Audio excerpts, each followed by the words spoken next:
Suhail says, can your parents, especially the father, can he have all control over your money and finance, as there is a hadith where the Prophet ﷺ says, all that belongs to you is your father's?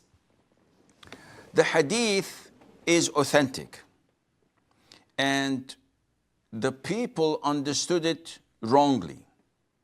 أنت ومالك لأبيك.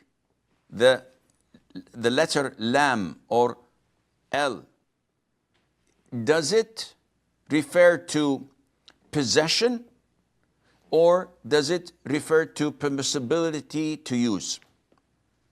And the most authentic opinion is that it is the permissibility to use, not to possess. Otherwise, if the hadith meant that you and your wealth, all that you possess, belong to your father, if this is what the hadith means, therefore, if you were to die, there is no need for your wife to inherit, your children to inherit, your mother to inherit, because your father will take everything. He says, all what my son possessed during his lifetime is mine. So after his death, by default, it should be mine. And no one had ever said this before. So how do we understand the hadith?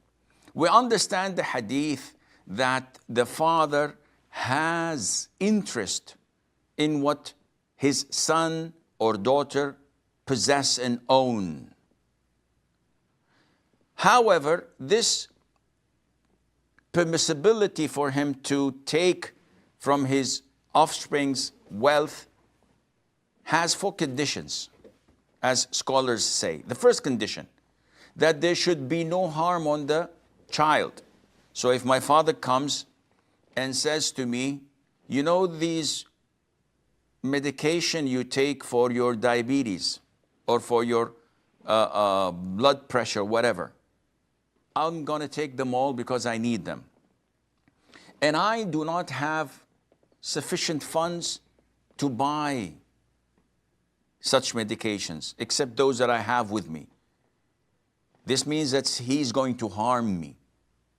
If I'm having a blanket in the midst of winter that warms me and helps me to stay warm, and he comes and takes it and snatches it and says that, no, it's mine because you and your wealth belong to me, this is not permissible because there's harm on me. Second condition, there should be no harm and no dire need for it. So yes, I may possess a car. I don't have financial means to buy another car. I need the car to go to work. I need the car to do my shopping, to do my transportation. And all of a sudden, my father comes and takes the car. I'm not going to die because of that. There's no harm from that. But there is a need that I have to this car.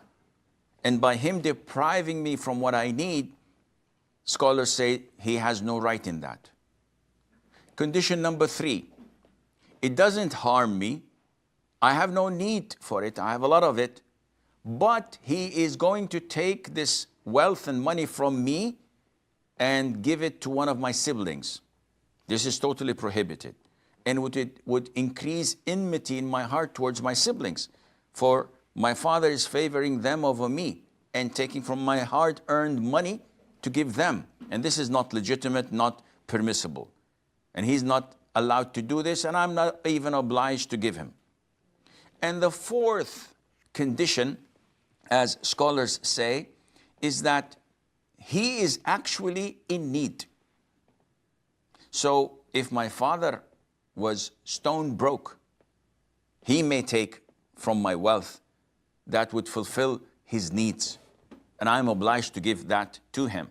But if he's rich, yet he doesn't want to take from his own savings, and he comes to my house and he takes from my wealth, and he says that you and what you possess belong to your father. No, this is not permissible. And I know few rich men who, mashallah, they are rich and wealthy, yet they insist that their kids buy them cars, buy them tickets, pay for the rent, do things that they don't need because they have money, but they want to keep everything for themselves. The children are not obliged to do this, and Allah Azza wa Jal knows best.